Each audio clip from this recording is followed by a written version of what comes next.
سلام دوستان، امیدوارم حالتون خوب باشه و روزتون رو پر انرژی و سرحال شروع کرده باشین.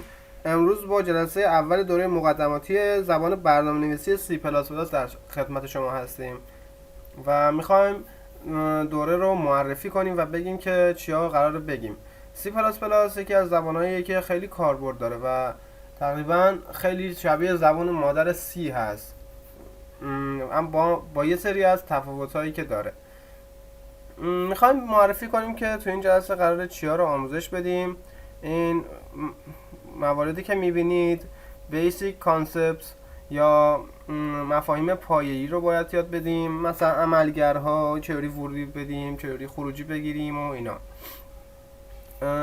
موارد بعدی شرط هاست و حلقه ها که میبینید، حلقه فور، حلقه وایل و دو وایل، فور و سویچ کیس، اینا رو بهتون میگیم.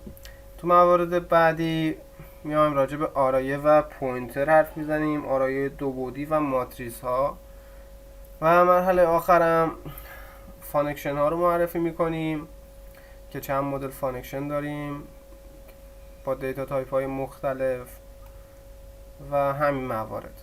امیدوارم که همراه ما باشید و خیلی ممنون که ما رو سابسکرایب کنید.